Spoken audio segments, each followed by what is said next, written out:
and welcome to episode 100 of the Gaslec podcast. Well, that was a little bit of a shock. We have some top tips on saving money in 2026 in your home.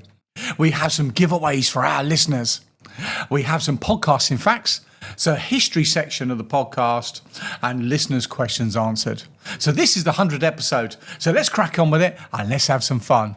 But first of all, here's my friend Sean to tell you a bit more about the podcast. Are you a new person coming into plumbing and heating? Are you a homeowner that likes a bit of DIY? Or are you a business owner and want a bit more knowledge before you make some decisions on your plumbing and heating? Stay tuned to the podcast and hopefully we'll be able to help you out with some of your questions.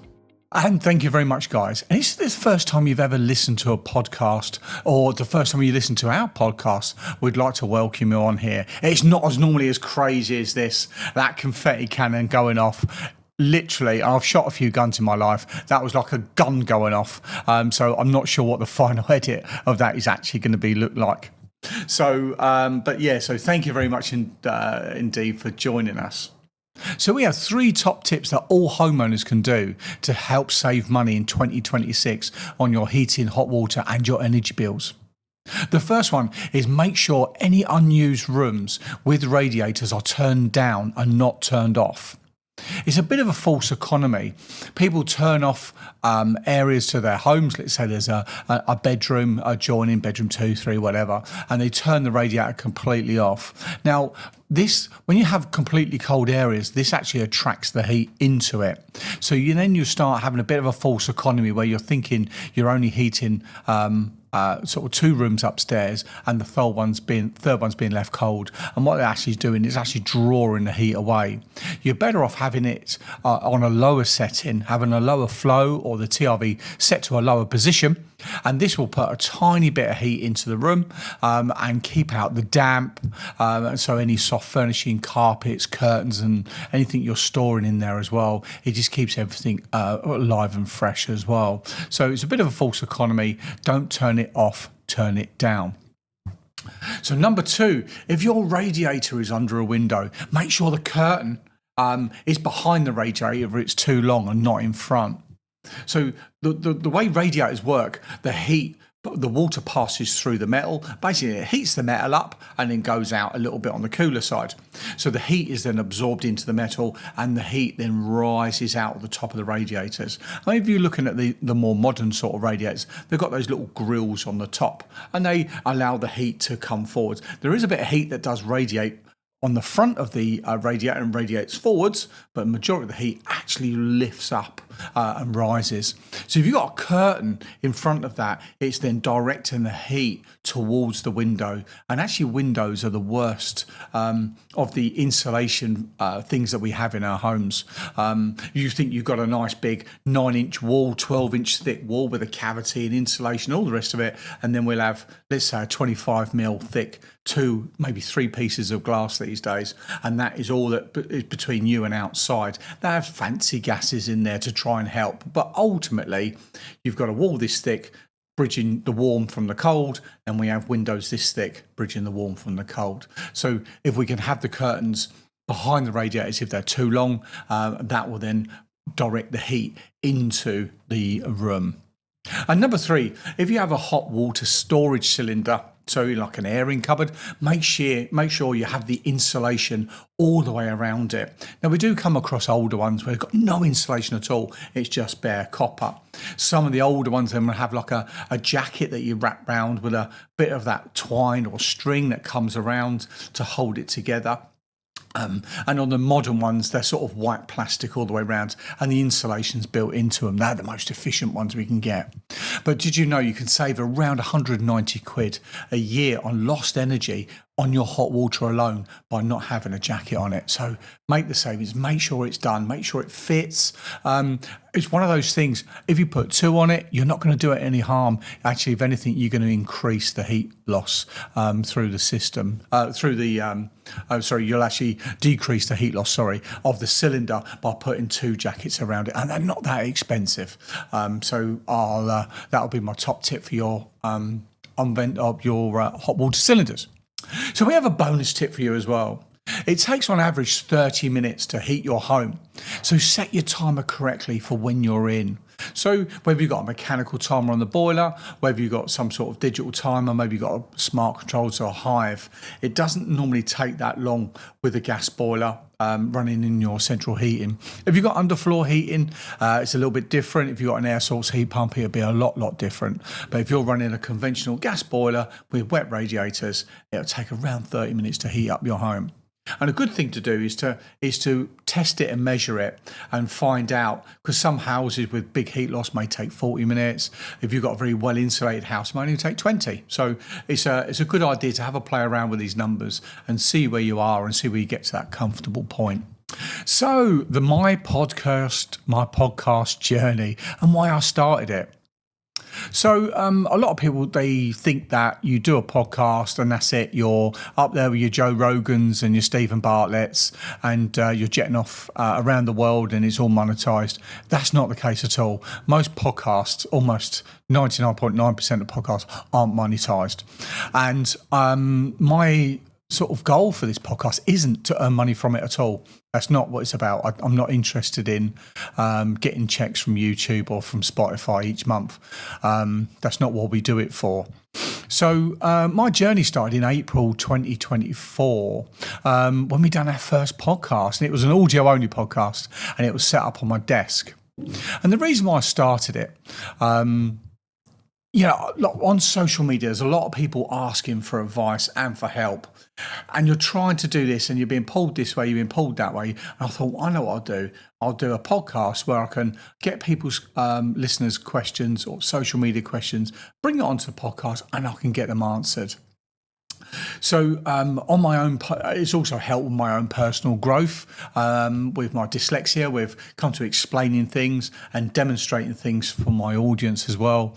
And obviously it helps build a brand and helps build trust with new clients. And because it goes onto the website as well, it does help with the SEO because you're putting new content and updating your website as well with the new content and like your YouTube channel as well. So that all helps. I'm not quite sure how algorithms work, but it sort of greases all those wheels up and makes things a bit more transparent to sort of new searchers as it comes through. So almost 2 years later, and we're getting the listeners' figures. And getting the listeners' figures isn't easy. It's a slow process, especially when you have a small niche in plumbing and heating. Outside the UK, it's different, and it's different all around the world. So when we start talking about shock arresters or valves or automatic air valves, the pipe sizes are different. They call them different things. Certainly in the US, where podcasting is actually a really, really big thing. It's a lot bigger than here in the UK. So we're in a bit of a niche within a niche, really. So video podcast. How I got into doing the video side. So I was at a business event for a guy called James Sinclair, a very, very clever guy. And he has his guy, Michael Chudley, or Chuds, who follows him around, does all of his content for him, does the filming, and he does the video side. So we was back then, it was just over a year ago, I was at my desk and I was like, what I can do is put a green screen behind me, do this. I want to get everything perfect and get everything right, and then we'll start doing video. And when I spoke to Mike, all he said to me was, just do it. Just do it and then get better later. But don't worry about it. Just get it done. And so that's what I did. So I just got the camera set up and we had a bit of a backdrop in the office. It was some railings and the wall at the back. And I used to move the camera around. So if someone had a coat on the end of the railings, you couldn't see it. And then we sort of grew into what we had. And we moved next door, and then we had the first little video set up where the black diamonds on the wall for those who have been around for a little while. And then we moved to sort of this end, which is only the other side. So that was down here, this is up here. So, and then we've created this little backdrop here and a little desk, which is right at the end, right out of the way, so we can still work and do the other bits down the other end, because you're having to sort of walk past it. So this is a better use, I think. Ceiling's a bit lower, but it's all right. It's all good. I don't think we'll ever finish with the podcast and the layout. I think there'll be a constant evolution, but this is where we are so far. A good thing about podcasting One of the last things I want to say on it, really, it does help you reach new clients and gain new team members.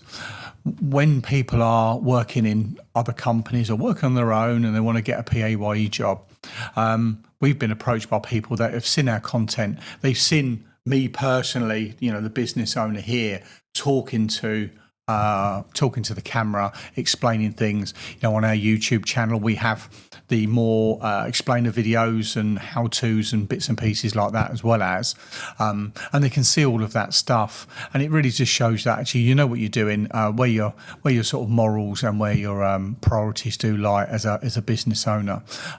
So yeah, if you are thinking about doing a podcast, I think it's a great time to do one, and it does help your business grow slowly, but it does help. So this is 100 episode of the podcast. It's such a milestone, and I'd like to say a big thank you for the people that have joined us across the journey that we've been on around the world. So you see the listeners figures and where they are. There's in Australia and in America and sort of in the Far East, and all sort of dotted around. Quite a few in the UK, of course, but you start seeing all the numbers. So thank you very much indeed for those who've been listening. It does really, really, really help. We do the podcast really for homeowners, DIYers, people coming into the industry, and some business owners as well. We started to pivot a little bit into that and started doing some advice for people that maybe are sole traders and want to sort of grow their business, because I've been on that journey myself and I'm still on that journey as we come through. So podcasting facts and what I've learned. So if you're interested in starting a podcast, I highly recommend it. There are millions of podcasts worldwide, but only around 400 to 500,000 people that actually are actually active listening to them. So most podcasts actually finish early. 90% of podcasts don't get past episode 3. And most podcasts after that stop at episode 20. So, I think we're doing great. It has been difficult, and I ain't going to lie. When you start running out of ideas and topics and you think, no one's listening, am I just shouting into an empty room? But it really is all about perseverance and pushing yourself and getting that consistency whilst pushing through and sort of delivering it to the audience. So most people will actually listen to podcasts whilst driving, working, maybe on a building site, that sort of thing. You see the tradie guys on there, they've got their little earpieces on. When you're listening to sort of commercial radio, I listen to commercial radio very, very, very little these days. I like a bit of country music, but yeah, I've not been listening to it because there's so much stuff out there for us to some information to absorb. Especially if you're on a long drive, you can put a podcast on and have a listen to that at the same time. So the main podcast platforms really are Spotify, and I think they've overtaken Apple in the podcast sphere. Oh, there we are. Don't know where that come from.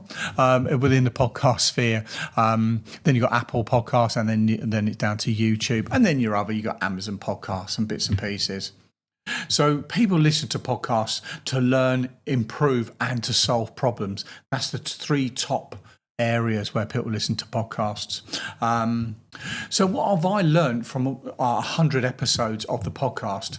Consistency beats everything. It's not about being perfect. It's about creating something interesting every single week. Audio is more important than video quality. So people are quite happy to listen to something as long as it's good quality and not all crackly and echoey. If the video is a little bit grainy or a little bit delayed, they'll put up with that a lot more than poor audio. So make sure you get your audio just right. And it'll never be a perfect time to start a podcast. Just get it started and get better and get perfect later on. If you run out of ideas, it expands your scope.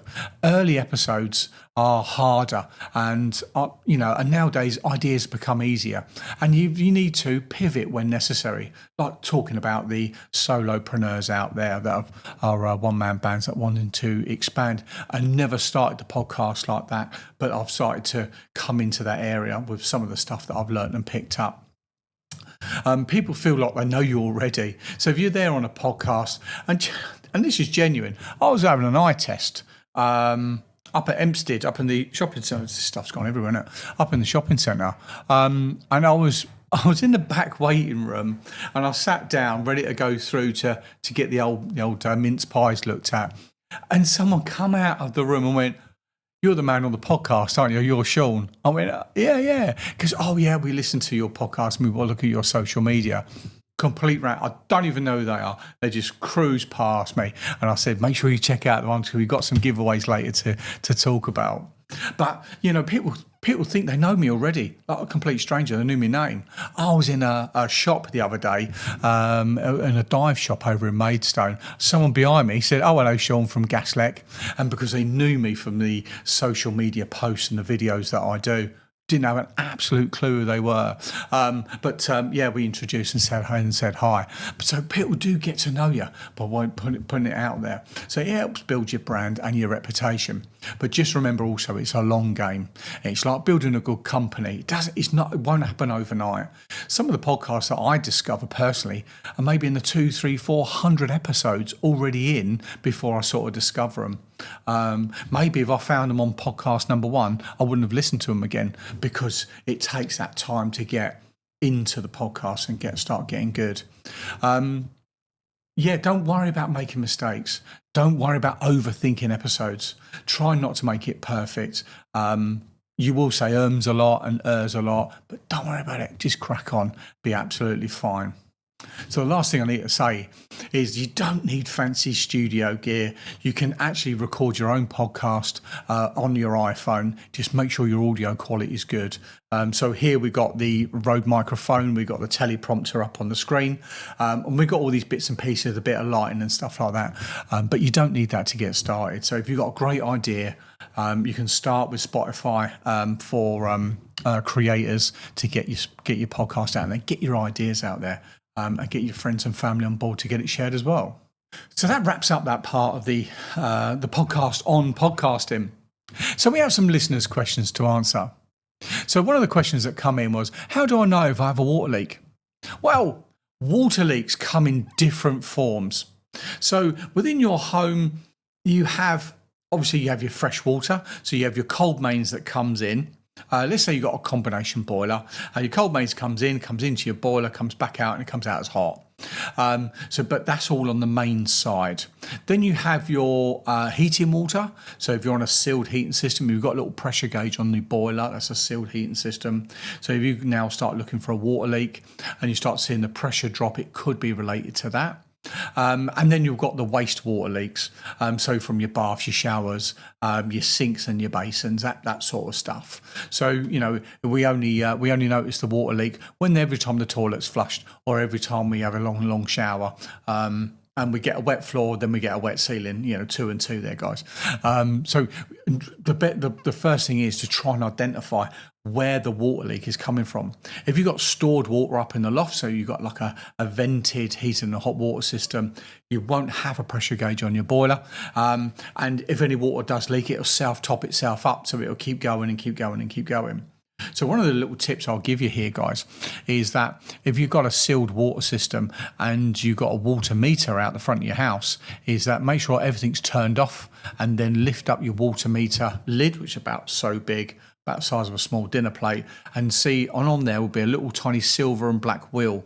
And is that moving? Are you got movement on your water meter when there's nothing being used?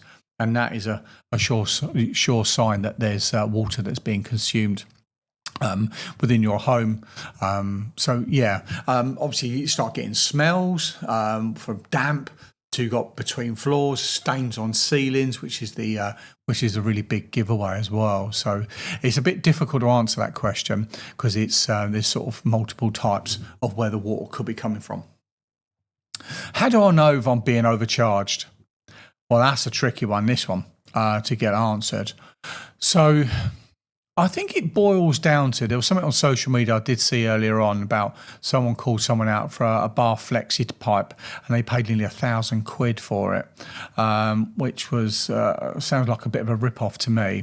But Yeah, ultimately, wherever you are in the country, whatever time of day, whatever day of the week or year it is, if you have a problem, someone comes out and sorts it out for you. As long as they're being transparent with you about the costings and they do a good job, and to you it looks, that it's been successfully done, then I'd say that just use that as your rule of thumb, really. So, if you're in the centre of London, like your Pimlico plumbers, like your WeFix Londons and stuff like that, their costs are completely different. We're down here in the Medway towns, but if you was to go up into a little leafy place up in Yorkshire, say, the rates will be completely different. And if you're calling someone out on a Sunday night at 1 a.m, that sort of out of hours stuff, then you've got to be mindful that person ain't going to be able to work during the day because they're at your house doing an emergency call out. So just think about, are you happy with getting that resolved there and then at the time, or leaving it to the morning? Sometimes on social media, we'll suggest to clients, we'll suggest to people on Facebook and stuff, can you just put a bowl under it? Can you manage it until Monday morning? Because a Monday morning call out will be a lot easier and it'll be a lot more people and a lot cheaper than doing a Sunday night call out if you can manage it. If it's, I flush the toilet and there's a few drips of water, can you get a little ice cream tub and pop it underneath just to get you through the evening? So the last question that's come in is, do we know the person has done a good job? Well, this is another difficult one, really. So ultimately, when you look at it, does it look all right? Without going into 1,000 different sort of scenarios, but does it look all right? Does it work as it should? And are you going to get a warranty with the call, with the works as well when they come out? If there was a continued problem, will they come out and revisit the property for nothing as well? So I think that all does tie in with the last one about being overcharged, and does it look like a good job? So yeah, it's a tricky one because it's not completely black and white. So if you go and put the picture up of whatever's been done up onto Facebook or any of the social media platforms, you'll always get the Instagram warriors coming out saying it should have been done this way, it should have been done that. But there's a lot of practical elements of in plumbing, of when you're around the back of a cylinder cupboard and you've got a 3-port valve and you're trying to do some soldering, there's water in the pipe. Sometimes you just cut it and put a compression in because there's a risk of fire. There could be a fire alarm system that's going to go off in the building. It could be linked to, like here, our fire alarm system links to all the other units. So we can't do any soldering practice in here at all for anything, any fire or heat works, because the alarm will go off and it's all linked through. Is that a concern of where you are as well? So, being practical, sometimes fitting a compression joint in on a piece of pipe, it speeds things up, so it makes it a little bit on the cheaper side for you. So ultimately, does it look like it's been done, and does it all work as it should? And I think most common sense people, most people with a bit of common sense will be able to answer that themselves. So now for the giveaway. So thank you very much if you made it this far. So we have 3 surprise giveaways here. Now they are pre-wrapped, so we're going to need these collected from Gaslec Towers. So we've got 3 prizes, and obviously this is the 100th episode of the podcast, so there is a bit of a theme here, but I'm not giving away anything of what anything is. So we have the large one at the bottom, we'll have the medium one, and then we have the smaller one. So if you're within the Medway towns, or if you're here and you can collect the prizes here from Gaslec Towers in the historic city of Rochester, all you need to do is email us at podcast@gaslec.net, and the code word is 100 for the 100th episode of the podcast. And all you got to do is email that in, and you'll be entered into the draw. Now, all I will say is this one here, the smaller one, there's a bit of another prize behind that. If you can complete the puzzle, show us on social media and you'll get another prize. And that's all I'm going to say on that one. So yeah, just email at podcast@gaslec.net with the word 100, or the numbers actually in it, 100, and you'll be entered into the draw. But you must be able to come over and pick them up. We cannot post these. They're too big and they're too heavy and they're too fragile. So get in the draw, guys. They're ready to go. So now for the history section of the podcast. Now, and I really do like this history section because we don't really look at the history of bits and pieces here, generally as plumbers. So researching obviously this part, I have to look into different little areas of what we do. So, we had the Great Beer Flood of 1814 the other day. We went through that on the other podcast. So this history section is about clay soil pipes. Now, it is a bit of a bane of a lot of plumbers out there. So before we had plastic pipes and before cast iron, we had a drainage system made of clay. And these go back thousands of years. And it was actually used by the Romans. It's made from natural clay, shaped and fired in kilns, like pottery. Romans used them in sewer systems, bathhouses, and early sanitation systems. And this was at the beginning era of drainage. In Victorian Britain, and mass drainage here in the UK, and during the 1800s was driven by disease, poor sanitation and rapid city growth. So clay pipes were used at the time because they were strong, resistant to chemicals and readily available. So the way they work is they got a bell end and a spigot that goes in. So the direction of the water flow, we'll just call it water, as it then offers itself up, and then they go through, and then it's normally like a sand and cement mixture that's put around to make the seal, and it goes the way it's flowing. So that then helps. So the problem with the clay pipes is that we still come across even to today is that when the ground moves, they're not flexible at all. They don't flex, and then all they do is shatter. So the drainage guys out there, we don't do drainage, but the drainage guys out there are out there constantly digging up old clay pipes that are broken, been collapsed, maybe under a driveway, and repairing sections of them. Now they can line clay sewer pipes, soil pipes that run under there with some sort of resiny tube thing, but we'll go through that on another episode. Another one of the big things is that they get broken and a tree root will come along, put pressure on, break it, and then it goes into the tube. Now a tree root, as it's coming through, will then find it a lot easier to dive up, and there's a water source for the tree root to grow, and there's space for it to move. And so then you start getting loads of tree roots with inside soil pipes. And so when you get them cambered down there, it just acts like a massive, great big filter, and everything, all the solids and the paper and that get all backed up onto it and causes mass blockings. So, that's what we was using back in the Victorian era for our drainage. So from the mid-1900s, we started replacing clay with plastic soil pipes, and they were faster to install, they were lighter to carry, they were flexible in a certain way, they were cheaper to run and lay, and the joints were a lot more, the whole thing was just a lot easier. Trying to put a joint into plastic soil pipe is a lot easier than trying to tap into a clay as well. So moving over to plastic was really the way forwards. Although sometimes you'd say that the joints underground, because you've got to use the rubber seal joints underground, you can't use the solvent weld. So that's why when you see underground soil pipes, they're still in that red colour like the clay. And it's obviously if anybody's digging out the ground and they come across it, it's a nice bright colour as well, for people to recognise. If you put black in the floor, in the ground, and someone's got a digger out and they're just digging down, they could end up absolutely smashing it to pieces.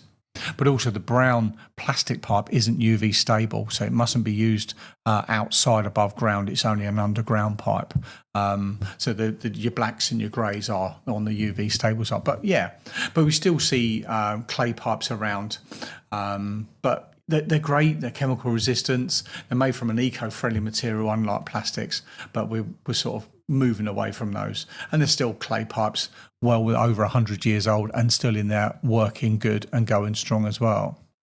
So that wraps up this section of the history on clay pipes. So we still come across them, and we never replace them with new clay pipes. I don't think anybody does clay pipes anymore. There'll probably be someone out there maybe for a little bit of the historical stuff, but clay pipes we don't do anymore. We run them all in plastic. It's so much better.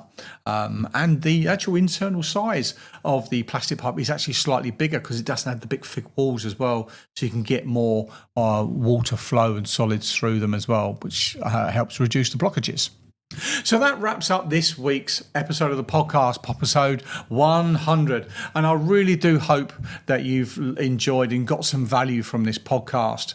If you know anybody out there that's a one-man band in a trade, or someone looking at getting into plumbing and heating, or if you know someone that's a DIYer and they want to have a bit of a play around indoors, please recommend them to this podcast. That'll be a massive help to grow the show.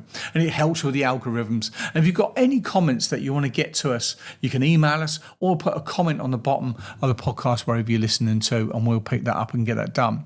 So don't forget, get entered into the giveaway. Be in the Medway Towns, or be able to pick this up from the Medway Towns, I should say. We've got 3 prizes here, so get in it. podcast@gaslec.net, and you already know the secret word that you need to email in. You take care, guys. All the best, and someone's got to get this cleaned up. Take care. Goodbye.